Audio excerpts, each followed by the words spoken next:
Gagasan-gagasan tadi dimiliki juga tidak oleh Jokowi? Semua penting. Tindakan adalah manifestasi dari pikiran. Ada hal yang berbeda antara berpikir besar, bertindak besar, dan bicara besar. Menurut saya, Jokowi berpikir besar dan dia bertindak besar. Yang lain bicaranya saja yang besar, tindakannya kita belum tahu. Nah, kenapa? Are you sure about that? Contohnya misalnya, kemarin ketika Jokowi belum jadi gubernur, Jakarta sangat macet. Saat sekarang masih macet, Bang Adian. Tingkat kemacetan sudah berubah dari 12 km per jam jadi 19 km per jam. Artinya ada perubahan. Maksud saya kita bicara berdasarkan data. Jangan berdasarkan emosi. Memang ciri-ciri orang mau kalah emosi, tidak apa-apa. Jadi orang yang tidak berakal sehat saja yang menyatakan Jakarta tidak macet pada hari ini. Anda pakai perasaan, saya pakai data. Itu bedanya kita. Mana datanya? Angka-angkanya mana? Bukan gini loh. Jangan Anda mengkritik tanpa data. Yang akan jadi persoalan bagi saya begini. Ketika Prabowo menang nanti, dia menjadi panglima tertinggi angkatan bersenjata darat, laut, dan udara. Lalu dia akan melantik sekian banyak jenderal. Repotnya, yang jenderal-jenderal dilantik itu dilantik oleh tentara yang pernah dipecat. Nah ini yang menjadi persoalan berikutnya. Adakah yang bisa spesifik disebut apa yang tadi sudah disebutkan pada waktu dia bagaimana menghidupkan lahan-lahan tidur kita yang tidak bermanfaat itu pada waktu dia mungkin dia bangkitkan itu menjadi. Pada akhirnya dia berhenti dipecat. Jokowi belum pernah dipecat. Prabowo sudah. Nah itu kan jadi alat ukur kita. Itu kelebihan. Dia belum ada fakta hukum yang ada yang menyatakan hari ini. Fakta hukum, keputusan hukum menyatakan Pak Prabowo terlibat seperti itu. Bung Adian?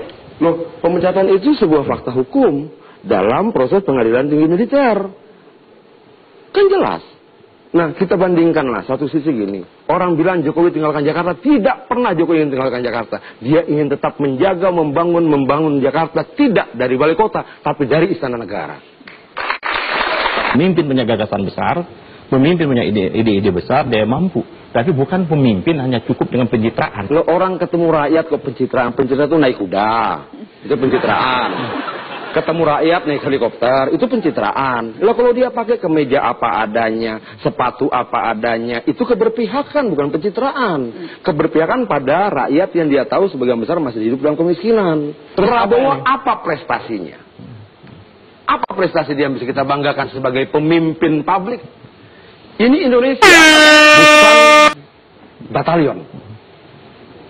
Beda dia pimpin pasukan dan beda dia pimpin rakyat sipil. Oke, mungkin beberapa karya dia di pemerintahan bagus, walaupun berakhir buruk dan mencatat.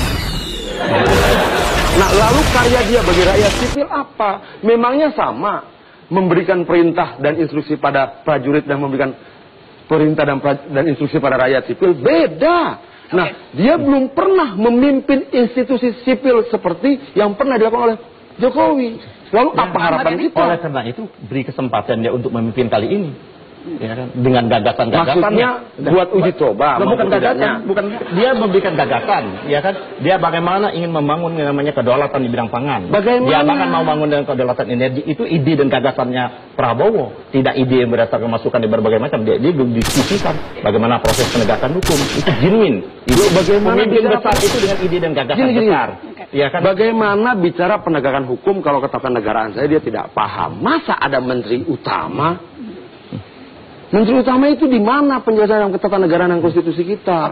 Lalu bagaimana dia akan bicara soal negara? Bagaimana menata negara, hukum negara saya dia tidak paham. Bang Ahmad ini ada tanggapan?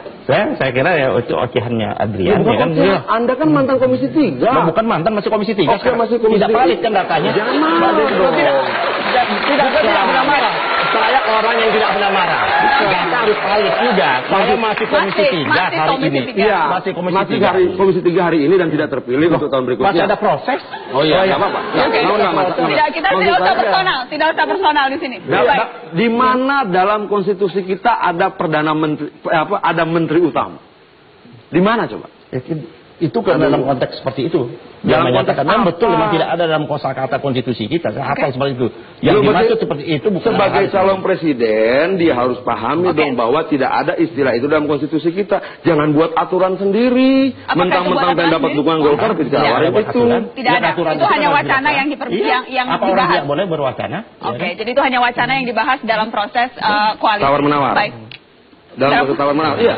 Dalam proses tawar sebenarnya semuanya penting, tapi yang terpenting bukan apa yang tertulis, tapi bagaimana tindakannya. Misalnya begini, tanggal 16 Mei kemarin habis-habisan lah Prabowo memuji Surya Dharma Ali. Kemarin ditangkap Surya Dharma Alinya. Nah dia bilang harus dicontoh bagaimana Surya Dharma Ali mengelola mekanisme haji kita. Kemarin malam dia tersangka. Nah maksudnya artinya bahwa inilah kelebihan Jokowi. Dia tambahkan konsisten dan terpercaya. Itu yang tidak ada di sebelah. Artinya bahwa tanggal 16 dia bicara seperti itu, 10 hari kemudian apa yang dia anjurkan pada rakyat untuk jadi contoh, justru jadi tersangka pidana korupsi. Pertanyaannya sederhana, apa hal yang positif dari lawan Anda? Jadi saya minta menutup dengan ton yang positif. Apa yang positif dari Pak Prabowo menurut Adian? Apa yang positif dari Jokowi menurut Ahmad Yani? Yang positif bahwa PDIP ya kan telah mencalonkan Pak Jokowi sebagai capres. Tentunya dengan pertimbangan-pertimbangan tertentu ya seperti itu. Ya nanti biarkan rakyatlah memberikan penilaian akhir. Ya, kita memberikan apresiasi ya kan. Kita mengalami kesulitan juga kalau tidak ada Pak Jokowi ya kan, nggak mungkin Pak Prabowo bertanding sendiri. Ya, kan, jadi yang positif dari Jokowi apa? Ya, saya kira PDIP telah menetapkan itu dan kan PDIP-nya, dari Jokowinya? Ya itu saya mau kemukakan tadi. Ya. Tidak ada yang positif dari Jokowi? Ada pasti. Manusia itu pasti ada plus minus. Ya itu apa? Wah, sebagai saya kemukakan ya Pak Jokowi kan hobinya belusukan ya kan. Cuman saya bayangkan kalau dia jadi presiden Indonesia, apa selesai 5 tahunnya belusukan ke seluruh Ini diminta Indonesia. Positif malah ngeritik juga. Baik. Positif itu kan. Itu positif ya. Tepuk tangan dong untuk positif versi Ahmad Yani. Dari Adian, apa yang positif dari capresnya Pak Ahmad Yani? Apa yang positif dari Prabowo? Ya dia pengurus kuda yang baik. Dan saya pikir apa yang lebih dari itu? Tadi dikatakan hobi belusukan. Ada dong yang bagus. Selain pengurus kuda yang baik? Hal yang lain ya, saya pikir dia memberikan harapan pada banyak kaum perempuan ya. Karena dia butuh ibu negara tentunya. Oke, baik. Terima kasih sudah hadir di Mata Najwa malam hari ini. Terima kasih kepada semua sudah hadir. Selamat malam Bung Adian. Terima kasih.